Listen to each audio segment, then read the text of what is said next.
Alkene, alkene क्या होता है? एल्किन मतलब दो कार्बन के बीच में डबल बॉन्ड, ठीक है।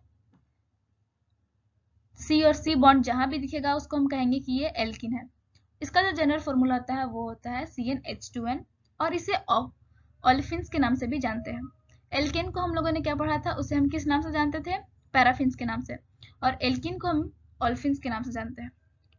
एल्किन को प्रिपेयर करने का 4 मेथड होता है, जिसमें पहला मेथड है partial reduction of alkyne. Alkyne क्या होता है? एल्काइन मतलब होता है सी और सी के बीच में 3 बॉन्ड। जैसे एक कार्बन है, उसके बीच में अगर 3 बॉन्ड बना हुआ है और फिर एक कार्बन है, तो इसे हम कहेंगे एल्काइंस, ठीक। तो एल्काइन से हम एल्किन को प्रिपेयर कर सकते हैं, जिसमें हम 3 कैटलिस्ट का यूज करेंगे। पहला कैटलिस्ट है लिंडलार कैटलिस्ट, रेजमंड कैटलिस्ट और ब्रिज रिडक्शन। लिंडलार कैटलिस्ट क्या होता है? जिसमें H2PD और CaCO3 और क्यूनियोलिन होता है, ठीक है। और जो रेजमंड होता है, इसमें H2PD और क्यूनियोलिन दोनों सेम होता है, बस CaCO3 की जगह BaSO4 हो जाता है। और ब्रिज रिडक्शन में क्या होता है? सोडियम और LiNH3 का लिक्विड सॉल्यूशन होता है। अगर हम इसे याद करने का देखें तो लिंडलार कैटलिस्ट को हम ऐसे कह सकते हैं कि H2PD और कक्को 3, ठीक है। और रेजमंड कैटलिस्ट को हम बोल सकते हैं H2PD और बसोचा। ये बस याद करने का एक तरीका है। तो हमने एक एल्काइन लिया जिसमें हमने लिंडलार कैटलिस्ट और रेजमंड कैटलिस्ट डाला, तो क्या फॉर्म होगा? इसका एक बॉन्ड टूट जाएगा और H2 के 2 मॉलिक्यूल्स आके दोनों कार्बन से अटैच हो जाएंगे, ठीक है। तो देखो हमने यहाँ पर प्रोडक्ट फॉर्म किया है जिसमें कि आर आर जिस कार्बन से लगा हुआ है, और जो बॉन्ड नीचे से टूट गया उसमें हाइड्रोजन आके अटैच हो गया है। इस बॉन्ड को अगर हमने तोड़ा, सिर्फ नीचे वाले बॉन्ड को अगर हम तोड़ेंगे तो क्या होगा कि इसमें आके एक H जुड़ जाएगा और इसमें आके एक H जुड़ जाएगा। दोनों H आकर के एक ही साइड में जुड़ेंगे, इसे हम कहेंगे सिस एल्केन। इसे क्या कहेंगे? सिस एल्केन, ठीक है। अगर हम लिंडलार और रेजमंड दोनों में से कोई भी डालते हैं तो वो सिस एल्केन को फॉर्म करता है।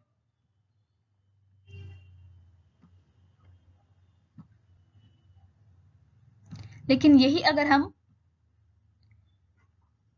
ब्रिज रिडक्शन करते हैं तो क्या होता है कि ब्रिज रिडक्शन जो है वो ट्रांस एल्केन फॉर्म करता है, जिसका R एक ऊपर होगा और एक R नीचे होगा। मतलब कि जो बॉन्ड टूटा तो एक H नीचे आके अटैच होगा और एक H ऊपर आके अटैच होगा, ठीक है। तो इस तरह के स्ट्रक्चर को हम ट्रांस फॉर्म बोलते हैं। तो ये हमारा कौन सा एल्केन बनेगा? Trans alkane. एक बार फिर से रिपीट करते हैं। लिंडलार और रेजमंड, अगर ये दोनों में से कोई भी कैटलिस्ट को अगर हम यूज करते हैं तो वो सिस एल्केन फॉर्म करता है, और अगर हम ब्रिज रिडक्शन करते हैं तो वो ट्रांस एल्केन को फॉर्म करता है। अब नेक्स्ट देखते हैं। नेक्स्ट है हमारा dehydrohalogenation of alkyl halide. Dehydrohalogenation of alkyl halide क्या होता है? इसमें एलिमिनेशन होता है hydrogen and halogen from alkyl halide. मतलब कि एलिमिनेशन करना है हमें हाइड्रोजन का और हेलोजन का। तो देखो मान लो कि एक एल्काइल हैलाइड दिया हुआ है जो कि कुछ इस तरह का है, जिसमें 2 कार्बन है, एक पर हमने हैलाइड लगा के रखा है और एक तरफ कोई भी चेन या फिर कोई भी ग्रुप हो सकता है, ठीक है। इसको हमने KOH के साथ ट्रीट किया या अल्कोहल के साथ हीट किया, तो क्या होगा कि जो हैलाइड होता है वो अपने एडजेसेंट हाइड्रोजन को लेकर के चला जाता है। वो अपने एडजेसेंट हाइड्रोजन को लेकर के चला जाता है। तो अगर ये अपने एडजेसेंट हाइड्रोजन को लेकर चला जाएगा तो क्या बनेगा? हमारा जो मेन प्रोडक्ट है वो क्या होगा? हमें मेन प्रोडक्ट पर फोकस करना है। तो जब ये चला जाएगा तो यहाँ पर एक डबल बॉन्ड का फॉर्मेशन होगा, क्योंकि डबल बॉन्ड को तोड़ने पर हम दोनों पर अलग अलग कुछ लगाते थे। पिछले पिछले वाले मेथड में हमने देखा कि जब हम डबल बॉन्ड ये एक बॉन्ड को तोड़ते हैं तो हम एक कार्बन में कुछ ऐड कर देते हैं और दूसरे कार्बन में हमें कुछ ऐड करना पड़ता है, ठीक है। तो यहाँ पर अगर हम दोनों में से कुछ हटा रहे हैं तो वो दोनों जुड़ के क्या बन जाएंगे? एक डबल बॉन्ड बन जाएंगे। तो यहाँ भी कुछ ऐसा ही हुआ, हमारा सब कुछ सेम रहेगा, बस एक डबल बॉन्ड फॉर्म हो जाएगा। और ये जो होता है स्टेजेफ एल्केन होता है।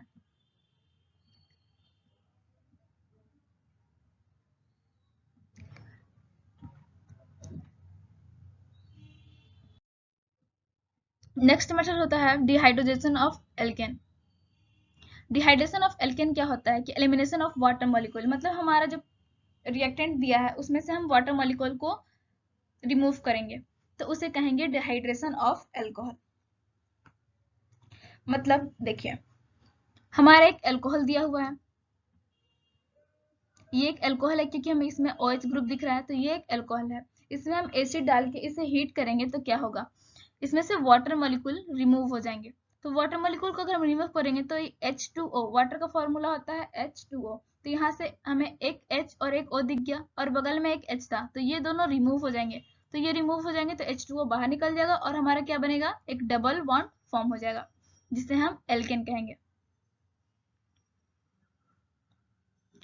और हमारा मेजर प्रोडक्ट क्या होता है, मेजर प्रोडक्ट वो होता है जो सबसे ज्यादा स्टेबल हो। ठीक है, अगर हमारे पास पॉसिबिलिटी हो रही है कि 2 या 3 प्रोडक्ट बन रहे हैं, तो हम वो 2 या 3 प्रोडक्ट में देखेंगे कि जो सबसे ज्यादा स्टेबल होगा उसे हम मेजर प्रोडक्ट कहते हैं, और सबसे कम स्टेबल वाले को हम माइनर प्रोडक्ट कहते हैं।